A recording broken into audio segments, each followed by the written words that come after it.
বিসমিল্লাহির রহমানির রহিম। আসসালামু আলাইকুম। তো চলে আসলাম রান্নার কাজে।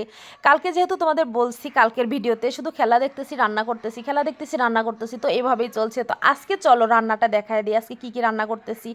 এই হচ্ছে ব্যস্ততা ছিল আমাদের, এইভাবেই চলতেছিল। আর অবশ্যই বুঝতে পারছো তোমরা যে সেদিনেরই ভিডিও। আর দেখো আমি হাত তুলে তুলে কি দেখাচ্ছি জানো, আমার চুলটা নাকি বাইধানিদের মতো বাইধা আছে, আমার ছোট ভাবি বলতেছে। তো সেটাই তাকে দেখাচ্ছি যে আরো বড় বড় করে চুল বেঁধে আরো বাইদানি হয়ে থাকবো। এই নিয়ে অনেক মজা করতেছিলাম। তো যাই হোক, ছোট ভাবি চট করে আমার আগেই চলে আসে, দেখো এখানে বসে পড়ছে আর আমি চলে আসলাম। আর এখানে পিঠে ভাজতেছে, পিঠে ভাজাভাজি রান্নাবাড়ি চলতেছে তো সারাদিনই। আর এখন আমি পিঠে ভাজতে চলে আসছি একটু ওদের খেপানোর জন্য। কত রকমের কত কথা বলতেছি, ওকে বলতেছি তুই পারস না, ওকে বলতেছি তুই পারস না। তো ছোট ভাবিও কিছুক্ষণ ভাজছে, তারপরে বড় ভাবি বসছে, ও ভাজাভাজি করতেছে। দেখো কতগুলো পিঠে হয়ে গেছে, কিন্তু আমি বারবার বোঝানোর চেষ্টা করতেছি, বোঝানোর চেষ্টা না মানে বলতেছি আমি যে ওরা কিচ্ছু পারতেছে না, আমাকে ছাড়া হচ্ছে না, এখন আমাকেই পিঠে ভাজতে হবে।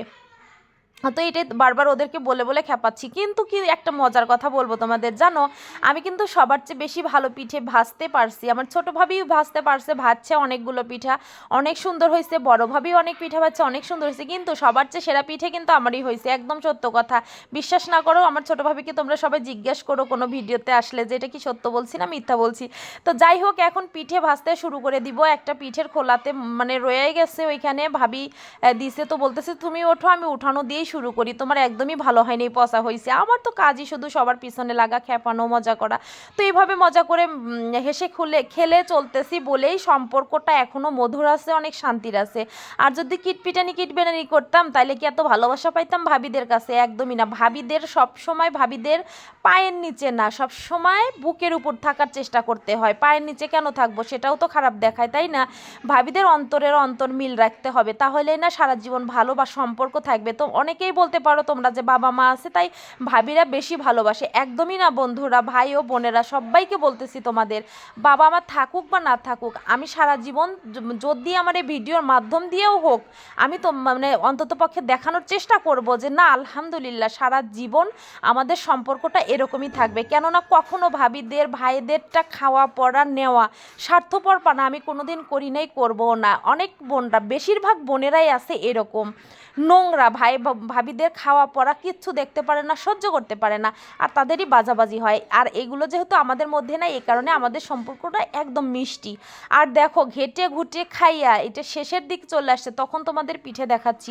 ওই সময় আর তোমাদেরকে কোনো ভিডিও দেখাতে পারি নাই, তার কারণ হচ্ছে এতটাই মজা আর এতটাই আনন্দে আমরা ব্যস্ত ছিলাম, তোমাদের কি দেখাবো। আর পরের দিন সকাল মানে আজকে সকালবেলা, এটা পরের দিনের ভিডিও, পিঠে বানানোর ভিডিও, ওখানে শেষ করছি, কিছুই তো তোমাদের দেখাতে পারি নাই, একদমই বাজে একটা কাজ হয়ে গেছে। তো যাই হোক, মজা করছি, ওইটাও আমার লাভ হয়েছে, আনন্দ পাইছি। আর পরের দিন সকালবেলা পিঠে খাইছি, সেটাও দেখা নেই। এখন দুপুরবেলা গোসল করছি, গোসল করে ছাদে খাচ্ছি। আমরা কিন্তু এখন ছাদের উপর বসে বসে খাচ্ছি। ভাবলাম তোমাদের একটু পিঠেটা দেখায় দিই। আর আমি গপ গপ করে কি পরিমাণে খাই, এরকম ভটকুর মতো মোটকু হয়ে যাচ্ছি, সেটাই তোমাদের দেখাচ্ছি এখন। তো দেখো আমরা ছাদের উপর বসে খাইতেছি, রোদ উঠছে, ভীষণ পরিমাণে রোদ, এত রোদে ভীষণ ভালো লাগতেছে, কিন্তু অনেক আনন্দ লাগতেছে, অনেক শান্তি লাগতেছে। এখন পিঠে খাওয়া হয়ে গেছে, ভাত খাবো, সেটাই তোমাদের দেখাচ্ছিলাম যে প্লেটে দেখো ভাত নিচ্ছি, ভাতটা এখন খেয়ে নিব। আর ছাদের মধ্যে খেতে আসলে তো পেট যতক্ষণ মানে কি বলবো, পেট ভরে যায় তবুও যেন মন ভরে না, কারণ ছাদের মধ্যে বসে রোদ যেহেতু লাগে, শান্তিতে আরামে হেলে দুলে খাওয়া যায়। এখন খাইতেছি ভুড়ি ভাজি, মানে ভুড়ি ভুনা করছে, ভাজি করা ভুনা করা যে যেটা বলো। তো সেটাই বলতেছিলাম যে ভুড়ি দিয়ে ভাত খাচ্ছি। এখন খাবো একটু গরুর মাংস, অনেক কিছুই রান্না হয়েছে, মাছ টাছ এসবগুলো কিছুই নেবো না। আমি বলতেছি যে একটুখানি গরুর মাংস দেয়। গরুর মাংস আমি অতটা পছন্দ করি না, যদিও আমার কাছে চিকেন মানে মুরগিটাই বেশি শান্তির, বেশি ভালো লাগে মুরগির মাংস খেতে। তারপরেও যেহেতু গরুর মাংসটা আছে, ভাবলাম যে এক পিস খাওয়া যাক। তো সেটাই নিয়ে এখন ভাত খাবো, গপ গপ করে খাবো আর কপ কপ করে মোটা হয়ে যাবো। আর আমার মেয়ে দেখো সবার মধ্যে থেকে কত কি নিয়ে আসছে, আমার ভাইস্তা আর আমার মেয়ে, ওদের তিন ভাই বোনের তিনটা ওইটা নিয়ে খেলতেছে। আর দেখো তোমাদেরকে একটু গরুর মাংস দেখাই দিলাম, এতই টেস্টি হয়েছে, এতই ভালো হয়েছে। কিন্তু যে ভালো না খেলে মুখে কিছু ভালো লাগে না, টেস্টি বলতেছি ঠিকই, কিন্তু আমার কাছে অতটা ভালো লাগতেছে না, কারণ হচ্ছে আমি গরুর মাংস একদমই পছন্দ করি না, জানো।